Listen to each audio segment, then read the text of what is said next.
결론부터 말씀드리면 저는 선행학습의 문제라고 생각되지 않습니다. 근데 왜 학부모들은 우리 애를 선행을 안 시킬 수밖에 없을까요? 이게 시험 체제가 상대평가거든요. 그러니까 이 친구들은 예를 들어서 초등학교인데 지금 초등학교 몇 학년 거를 하고 있대. 누구는 뭐 중학교 거를 하고 있대. 이런 말을 들었을 때 학부모는 어떤 기분일까요? 내가 우리 애한테 뭘 못해주고 있는 건 아닐까? 그런데 그런 어떤 불안 요소? 이 불안함을 갖다가 어떻게 보면 뭐 사교육을 통해 가지고 학교는 선행학습을 하지 않습니다. 근데 사교육을 통해서 미리 준비시켜 주면 그 불안감은 학부모로서는 좀 해소될 수 있겠지만 학생의 입장에서는 그걸 소화할 수 있는 학생이라면 괜찮습니다. 그런데 많은 학생들이 거기에서 벌써 수학에 대해서 질려하는 학생들을 정말 많이 봅니다. 그리고 의무적으로 내 부모님이 나한테 이런 관심과 애정을 쏟아줬는데 그 결과에 부응하지 못했을 때 얼마나 학생이 좌절하는지 아십니까? 실제 우리 학생들이 부모님한테 뭔가를 잘하고 좋은 모습을 보여줬을 때 분명히 칭찬으로 돌아옵니다. 실패를 하면 두렵죠. 학생들이 겁내하는 거예요. 뭔가를 도전을 했을 때 그 실패라는 단어가 머릿속에 맴돌기 시작하면 절대 도전하지 않습니다. 억지로 끌려다니는 학생들도 있다는 거죠. 저도 공교육에 이렇게 오래 있으면서 제 아들이 초등학교 때 사교육에 유혹이 있었죠. 누구는 뭐를 한대, 누구는 뭐를 한대. 근데 제가 늘 입시 설명회 다니더라도 학교 교육에 충실해야 되고 열심히 다녀야 되는데 아빠는 공교육에 있으면서 애는 사교육에 맡긴다? 제가 스스로 용납이 잘 안 되더라고요. 그래서 아이한테도 그랬어요. 수학을 잘할 이유는 없고 네가 좋아하면 한번 해봐라 라는 그런 식이었거든요. 근데 본인이 그래서 어떻게든지 해보려고 노력은 하더라고요. 본인 스스로. 싫었으면 안 했겠죠, 그 친구가.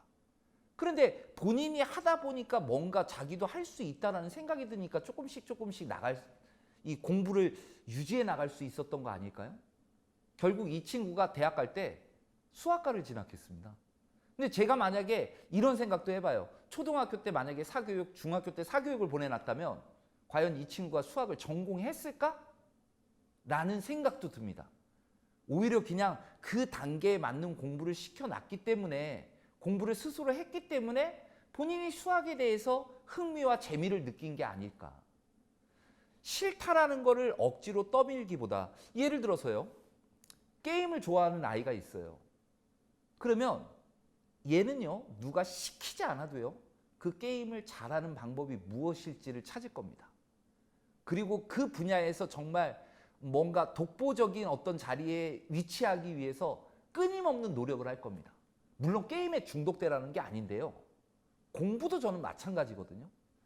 억지로 이거 해봐가 아니고 자꾸 관심을 유도해 주는 거죠.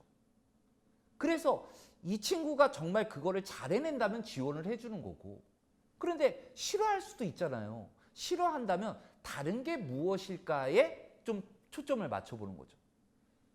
부모님들이 저는 학원으로 애를 갖다 보낸다라고 해서 부모의 역할이 끝나는 게 아니고요.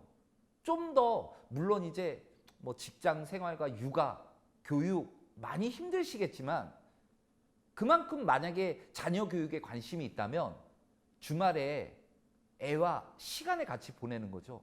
제가 어떤 TV 프로를 보는데요. 아버지가 딸내미를 데리고 도서관 주변을 계속 배회를 하더라고요. 보통의 아버지였으면요. 딸내미를 손 잡고 도서관을 들어갔을 겁니다. 근데 도서관에 들어가지 않더라고요. 거의 매주 그냥 도서관 주변을 산책을 하더라고요.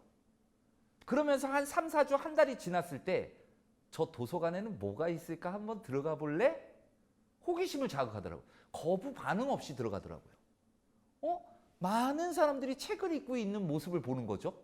그리고 그냥 나와요. 책을 읽으라고 분명히 우리는 시킬 것 같아요. 근데 시키지 않더라고요. 그러니까 끊임없이 애를 기다려주는 거죠.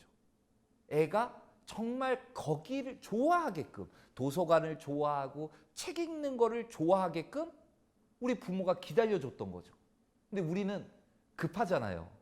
빨리 결과도 나와야 되고, 빨리 앉아. 너 뭐 하고 있는 거니? 공부해야지. 그러니까 우리가 정말 자녀 교육에 관심이 있다면, 저도 한 분야에서 고등학교 학생들을 27년간 지금 교육하고 있는, 어찌 보면 전문가로서 우리 학부모님들한테 드리고 싶은 얘기는, 애들의 관심을 찾아주는 것 역시 부모의 관심이라는 생각이 듭니다. 그래서 사교육으로만 떠밀지 말고 우리 애가 진짜 좋아하는 게 무엇일지를 같이 이야기하고 애들과 시간을 보내본다면 분명히 우리는 좋은 부모라는 소리를 들을 수 있을 것 같다는 생각도 해봅니다. 국어라는 과목은요, 수학하고 좀 다른 성격의 과목입니다.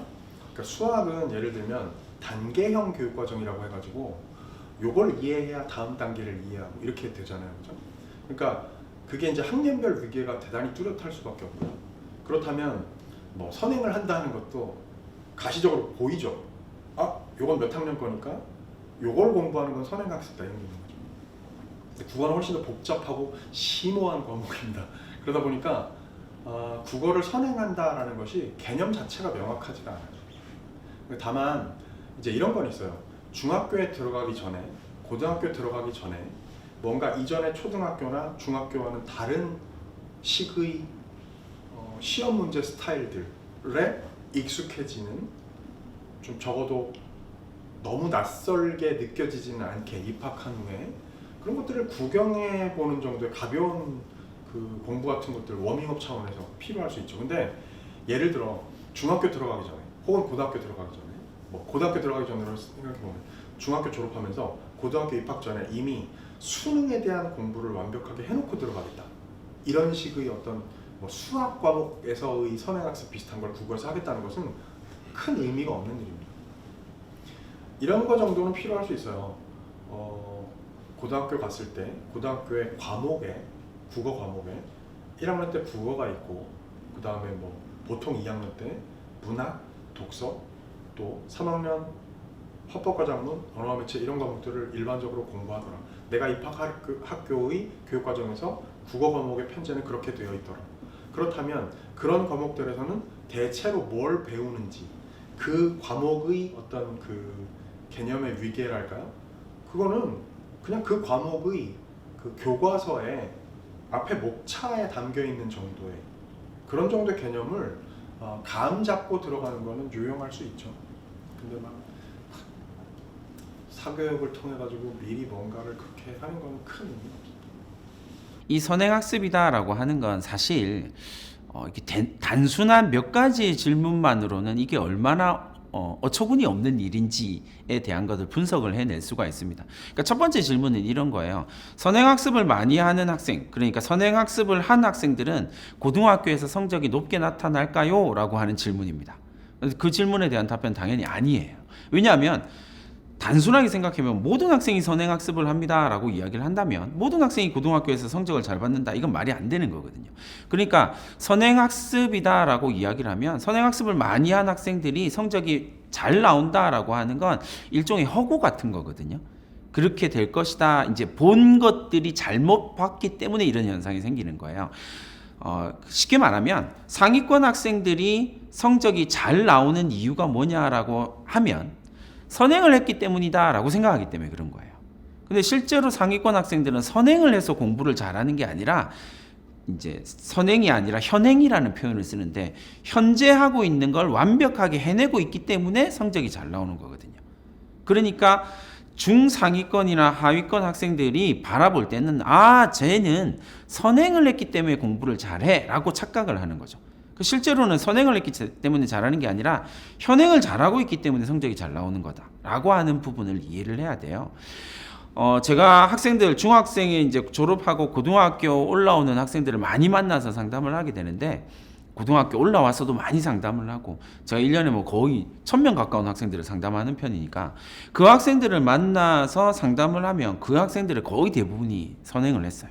근데 놀라운 사실은 고등학교 1학년 학생이 미적분까지 끝냈다라고 저한테 와서 이야기를 해요. 그러고 난 다음에 한참 상담을 하고 난 다음에 미적분도 이제 고등학교 1학년, 2학년들이 배우는 수원, 수투까지 3번씩 돌렸다라고 이야기를 하거든요. 미적분도 한번 보고 왔어요. 뭐 이렇게 이야기를 하는데 그 학생들이 이제 1학기 끝나고 난 다음에 성적을 물으면 대부분 다 4등급, 5등급 대예요. 그러니까 다른 말로 하면 완전 쓸데없는 짓을 하고 있었던 거죠. 그러니까 선행을 해서 2학년 걸, 3학년 걸 잘하는 건 아무 의미가 없고 실제로 잘하지도 못하고요. 이 학생이 해야 할 가장 중요한 일은 뭐냐면 지금 하고 있는 공통수학을 잘하는 거거든요. 근데 그 공통수학을 공부해야 될 시간에 선행을 하고 있는 거죠. 그러니까 성적이 안 나올 수밖에 없는 겁니다. 두 번째로 이런 질문을 던지면 되게 단순해요. 선행은 좋은 걸까요? 나쁜 걸까요? 라고 질문을 던지면 대부분의 사람들이 선행은 꼭 필요하죠. 이렇게 학생 학부모들이 이야기를 해요. 공교육에 있다라고 이야기를 하는 사람들은 대부분 다 이제 선행은 뭐 나쁜 거죠. 뭐 이렇게 이야기를 하는데 정확하게 말씀을 드리면 선행은 중립적인 거예요. 그러니까 좋은 것도 아니고 나쁜 것도 아니에요. 정확하게 말하자면 선행이 필요한 학생이 있고 선행이 필요 없는 학생이 있는 거죠. 그러니까 선행은 어떤 학생한테 필요하냐라고 이야기를 하면 대단히 단순하게 현행을 잘하고 있는 학생들한테는 선행이 필요합니다. 그러니까 현재의 것을 완벽하게 해내고 있는, 그러니까 조금 더 이게 쉽게 말하면 1등급을 현재 1등급을 받고 있는 학생들은 현재 현행으로 진행하고 있는 것에서 더 이상 고민할 게 없고 더 이상 배울 게 별로 없거든요. 그러니까 이 학생들은 선행을 할 수밖에 없는 거예요. 지금 공부할 게 없으니까. 그러면 이 학생들은 현재의 것을 잘하고 있기 때문에 선행을 할 수밖에 없는 겁니다. 옛날로 치면 이제 월반 개념이 되겠죠. 그런데 문제의 포인트는 어디에 있냐면 선행을 하지 말아야 할 학생들이 이 상위권 학생들을 바라보고 쟤들은 지금 저걸 하고 있구나 라고 생각하고 따라가는 거죠. 일종의 허세 같은 거예요. 그러니까 좀 있어 보인다라고 하는 부분에 포커스를 맞추니까 그걸 따라가다 보니 현행해야 할 것들을 따라가지 못하고 있는 거죠. 그러니까 성적은 곤두박질 칠 수밖에 없는 겁니다. 선행이 필요한 학생은 현행에 만점을 받고 있고 1등급을 받고 있고 현행을 너무나 잘하고 있는 아이들에게만 필요하다라는 이야기를 꼭 드리고 싶고요. 이게 아니라면 실제로는 그냥 겉멋든 거고 허구인 거예요. 실제로는 성적이 잘 나올 수가 없거든요. 그러니까 현행이 제대로 이루어진 학생들이 선행을 해도 성공을 하고요. 현행이 제대로 안 되는 학생들은 선행을 해도 실패합니다. 이건 100%거든요.